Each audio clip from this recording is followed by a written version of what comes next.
Söz İsa Қазбек Жалқасынұлына беріледі. Рахмет, құрметті Немади қызы. Ақжолдың депутаттық сауалы вице-премьер Көлгінікке, мәдениет министрі Ораловқа. Елімізде енді шу қара алтынымыз мұнайдан емес, саф алтынымыз рухани өнер саласынан шықты.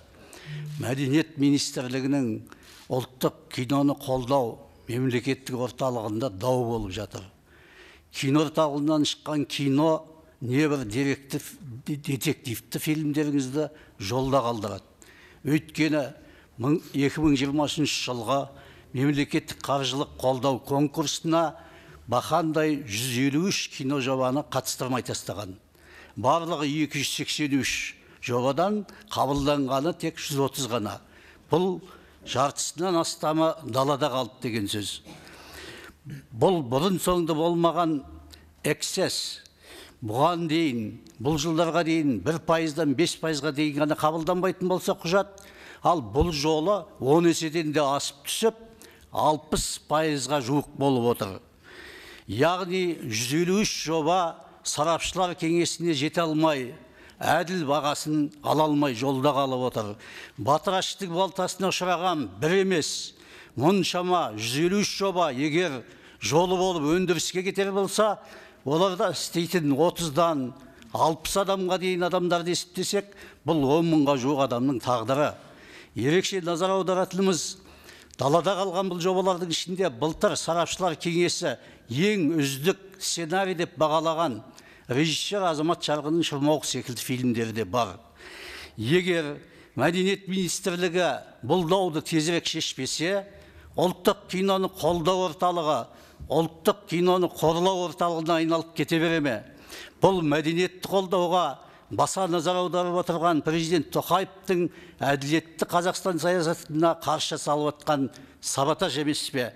Өйткені қай кино туындының да бағасын орталықтағы құжат қабылдаушылар емес, сарапшылар кеңесі беруі тиіс.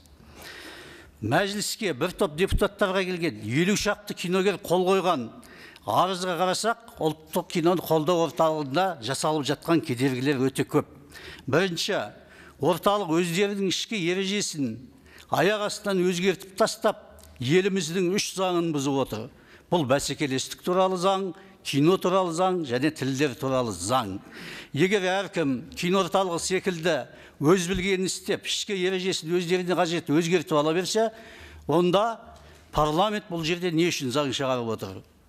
Екінші, орталықтың жауапты қызметкерлері жауапсыздық танытып, іріктеу бойынша ешқандай хаттама жасамаған. Бұл өрескел заң бұзушылық және кері қайтарылған 153 жобаның әділ шеттетілгеніне күмән туғызады. Олардың хабарламаларында қателіктер көп. Ережелердің баптары сәйкес емес, фильмдердің түрлері шатасып кеткен. Мысалы, көркем суретті фильмді анимациялық фильм деп жазады. Уақытында тапсырылған және журналға тіркелген жобаның есіне сіздердің жобаңыз қабылдау мерзімінен кейін түсті деп жалған жазылған. Үшінші, ресми хатта жазылғандай, киноны қолдау орталығында кино саласының маманы жоқ. Бұл ауруханада дәрігер жоқ дегендей сұмдық жағдай емес пе? Яғни біздің киноларымыздағы ұлттық рухани қуаты әлсіз, шала жансар күйде, шала тілде болып шығатыны осыдан шығар. Яғни кино өндірісте кәсіби біліктілігі жоқ мамандар жұмыс істейді. Соның негізінде қателіктер жиі орын алады дейді арызданушылар.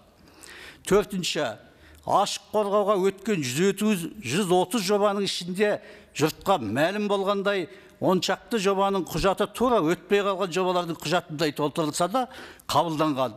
Бұл дегеніміз жобалардың қабылдануы тамыр таныс, бармақ басты, көз қыстымен алдын ала келісілген жүйеде өтті деуге негіз бар дейді хатта. Бесінші, құжат қабылдау кезегінде ішкі ережелерді өзгерту туралы бұйрық 10 наурызда шыққан. Ал құжат қабылдау 6 наурызда басталып кеткен. Сонда ішкі ережелерді өзгерту құжат қабылданып кеткесін 5 күннен кейін шығып отыр. Ал қайтарылған құжаттардың көбісі осы ережеге негізделген. Жоғарыда келтірген осы дәйектер негізінде бұл қиын жағдайдан шығудың жолдарын ұсынамыз. Бірінші, тәуелсіз комиссия құрылып, орталық қабылдаған 130 жоба мен қабылдамаған 150. Микрофонды қосыңыз. Тәуелсіз комиссия құрылып, орталық қабылдаған 130 жоба мен қабылдамаған 153 жобаны салыстырып тексеріс жүргізілуі тиіс. Екінші, келешекте бұндай жағдаймен қарама-қайшылықтар болмау үшін ашық, келеңсіз, ашық қабылдау, конкурсты қабылдау жасауымыз керек. Ал бұл ашық конкурстың іріктеу ережелеріне өз ұсыныстарымызды жазбаша жібереміз. Құрметпен Ақжол фракциясы. Рахмет. Рахмет.